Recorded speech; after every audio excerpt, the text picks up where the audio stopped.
Jerry Mallory here for SB Nation and PrivateTrade.com.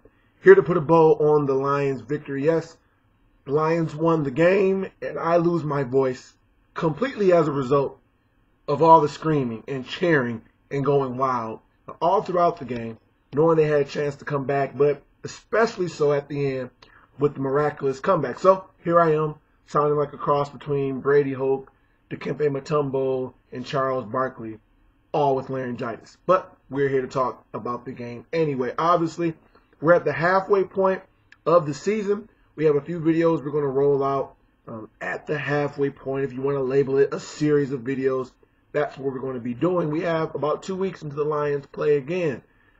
This upcoming week, we'll be looking at our team. We'll be giving out mid-season awards. Pretty cool having the bye week right at this point. A lot of injuries, too, so it's kind of timely. And, yes, there may be some big trades going on with our team or teams in the NFC, specifically the NFC North. So don't worry. We're going to be having plenty of videos. We're going to be back in a few days. Plenty to talk about. But let's talk about this game. Like I said, the difference between 4-4 and 5-3 was huge for several reasons. Looking at Carolina, they're creeping on the come up. You've got Arizona Cardinals, who you don't want to have the same record as because they own the tiebreaker. The Packers keep winning. You want to go 5-3. All hope looked to be lost, but we pull out the victory from the jaws of defeat. We know the story. Teams with a -4 turnover ratio, they don't win games. Clearly, it doesn't happen. But we win the game. Calvin Megatron Johnson is just climbing up the ladder. It's no longer a discussion as to if he's the best receiver in the game. That's been proven for years now. Now we're looking at him in the pantheon of wide receivers in the history of the NFL. And he's staring down guys like Randy Moss, staring down guys like Jerry Rice, who many of us, including myself, will say is #1. Calvin's going to own so many records, and the way he's played at such a high level, he's right there. He's on the precipice, if you will. 14 catches on 16 targets, 329, the touchdown. Once again, the week before he was facing his protege. This week he's facing a guy that wanted to compare himself. These young guys still have some learning to do. And yes, the cool thing, Calvin is still considered a young guy. But, I mean, this game wasn't all sunshine and roses. Not just the fact that we had 4 turnovers. We know about those. A few notes, things that bothered me about this game.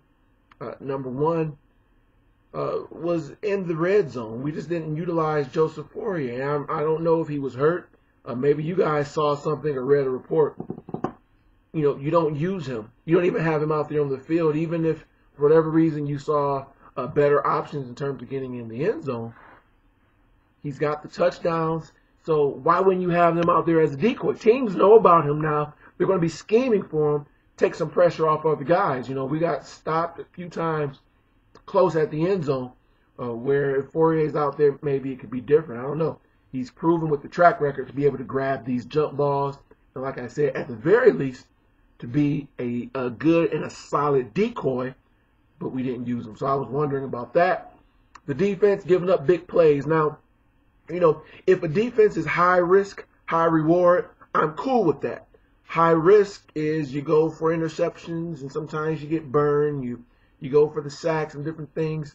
I'm cool if the high reward aspect is there, and it hasn't been the last few weeks. Now, to me, high rewards on defense obviously are turnovers, but they're also tackles for loss, sacks, and then like I said, turnovers, interceptions, and forced fumbles, fumble recoveries.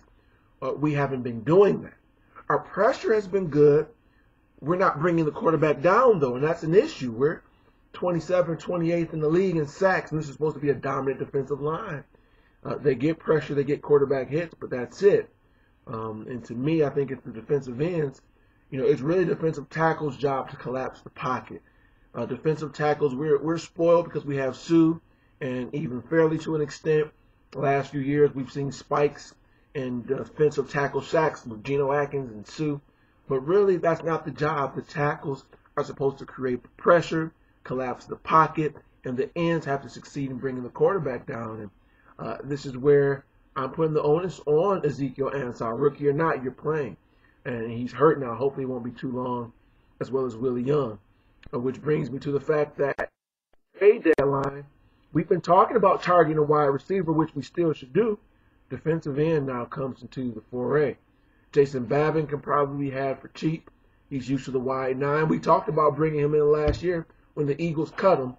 And, we didn't place a waiver order on him, but maybe now. Jared Allen, that would be sacrilege, right? He hates Detroit. He's from the NFC North. The Vikings would never trade him to this team, right? Well, who knows? You throw out a 4th-round pick and scary and crazy things could happen. In my opinion is once you put on that Honolulu blue and silver, I now cheer for you. Just throwing 2 names out there. Back to this game, though. Stafford's clutch, man. What else can I say? He's a huge reason why the voice is gone. I'm regurgitating things that's already been said on the website, already been said on sports radio, already been said in the blogosphere known as SB Nation, not just Pride Detroit, but everywhere. Everyone's talking about this game. Looking at it now at 5-3, I think this puts us, like I said, right there in the NFC, and the goal is to make the playoffs. Once you make it, anything is possible. Huge game. I think Bush's performance is understated. Yes, he had the fumble, but he played good, had some big runs. He was resilient. He planned to run hard, and he did just that. Stafford's deep ball accuracy is improving. It's improving. Like I said, the more he does it, the better he'll get. They don't throw the ball a ton deep almost all of last year and part of this year. Last 2 games, they're doing it more, and his accuracy is increasing. Who would have thought it? So overall, just a huge game, guys. Proud of our boys. I'm about to go and get some lemon tea. How did you respond? How did you react? That's the comment I want to see. As you can see, I did a lot of cheering. And they kept running that Julio Jones touchdown dance thing. I did that about 20 times or so, too. And yes, I'm disappointed in the media coverage. After this game, I said what they're going to talk about is the Cowboys imploding, and specifically Dez Bryant.